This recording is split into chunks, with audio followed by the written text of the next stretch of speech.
ചെറിയ മക്കൾക്ക് ഇടാൻ പറ്റിയ സ്ക്രഞ്ചീസ് എങ്ങനെയാണ് ഉണ്ടാക്കുന്നതെന്ന് നോക്കാം. അപ്പോൾ കുഞ്ഞു മക്കൾക്ക് കൊമ്പാക്കിങ്ങാണ്ടും അല്ലാണ്ടൊക്കെ നമ്മൾ ചെറിയ സ്ക്രഞ്ചീസ് ഇട്ട് കൊടുക്കുമല്ലോ. അപ്പോൾ അതിനാദ്യം ഞാൻ എൻ്റെ കയ്യിലുള്ള ചെറിയൊരു തുണി എടുത്തു. തുണി ആദ്യം രണ്ടാക്കി മടക്കിയിട്ട് 11 ഇഞ്ച് നീളവും 3 ഇഞ്ച് വീതിയും.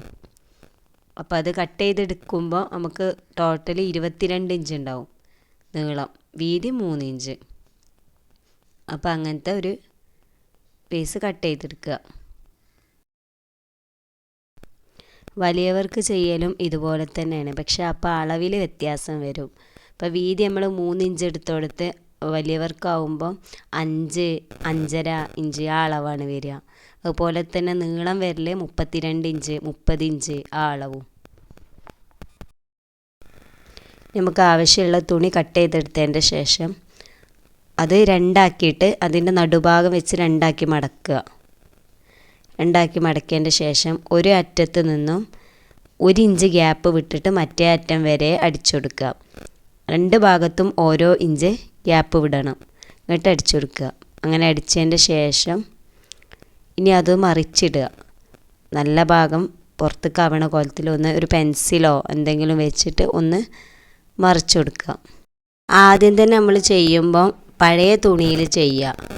എന്നിട്ട് ചെയ്ത് ശരിയായതിന് ശേഷം മാത്രം പുതിയ തുണിയിൽ ചെയ്ത് നോക്കുക. അല്ലാന്നുണ്ടെങ്കിൽ നമ്മളെ തുണി വേസ്റ്റ് ആവും. അപ്പം നമുക്ക് പഴയ തുണിയിൽ ചെയ്തിട്ട് നന്നായതിൻ്റെ ശേഷം മാത്രം പുതിയ തുണിയിൽ ചെയ്യാം. ഇതുപോലെ നല്ല ഭാഗം പുറത്തേക്ക് ആക്കിയതിൻ്റെ ശേഷം ആ തുണിയെ ഒന്ന് വലിച്ചു കൊടുക്കുക. എന്നിട്ട് അതിൻ്റെ 2 ഭാഗവും നമ്മൾ ഓരോ ഇഞ്ച് വിട്ടല്ല, ആ 2 ഭാഗം കൂടെ പിടിച്ചിട്ട് ഒരറ്റം മുതൽ മറ്റേ അറ്റം വരെ ഇതിൽ കാണുന്ന പോലെ പിടിച്ചിട്ട് ഇതുപോലെ വെച്ച് നമുക്കൊന്ന് സ്റ്റിച്ച് ചെയ്ത് കൊടുക്കണം.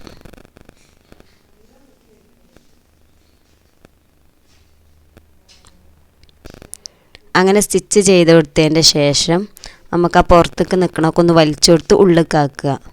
നൂലൊക്കെ ഉണ്ടെങ്കിൽ അതൊക്കെ കട്ട് ചെയ്തിട്ട് ഒക്കെ ഒന്ന് ഉള്ളിലേക്കാക്കുക. അപ്പോൾ അവിടെ ചെറിയ ഒരു ഹോൾസ് ഉണ്ടാകും, അതിലൂടെ നമുക്ക് അലാസ്റ്റിക് ഇട്ട് കൊടുക്കണം. അപ്പോൾ അതിന് ഞാൻ 7 ഇഞ്ചിൻ്റെ അലാസ്റ്റിക്കാണ് കട്ട് ചെയ്തെടുത്തിരിക്കുന്നത്. ഇനി ആ അലാസ്റ്റിക് ഒരു പിന്ന് ഉപയോഗിച്ചിട്ട് ഇതിൻ്റെ ആ ഹോൾസിൻ്റെ ഉള്ളിലൂടെ ഇട്ട് കൊടുക്കുക. അങ്ങനെ ഫുള്ളായിട്ട് ഇട്ട് കൊടുത്തതിൻ്റെ ശേഷം ആ അലാസ്റ്റിക്കിൻ്റെ 2 ഭാഗവും കൂടെ പിടിച്ചിട്ട് നമുക്ക് ടൈറ്റാക്കി ഒന്ന് കെട്ടിട്ട് കൊടുക്കുക. നല്ല വലിച്ച് കെട്ടിട്ട് കൊടുക്കണം, അല്ലാന്നുണ്ടെങ്കിൽ അഴിഞ്ഞു പോരും. അങ്ങനെ നല്ലോണം ഒന്ന് കെട്ടിട്ട് കൊടുത്തിട്ട് അധികം വരുന്ന ഭാഗം കട്ട് ചെയ്ത് കൊടുക്കുക. എന്നിട്ട് ആ കെട്ട് ഒന്ന് ഉള്ളിലേക്കാക്കി കൊടുക്കുക, ക്ലോത്തിൻ്റെ ഉള്ളിലേക്കാക്കി കൊടുക്കുക. എന്നിട്ട് അവിടെ ആ ഭാഗം ഒളിച്ച് വരുന്ന ഭാഗം നമുക്കൊന്ന് ചെറുതായിട്ടൊന്ന് സ്റ്റിച്ച് ചെയ്ത് കൊടുക്കുക.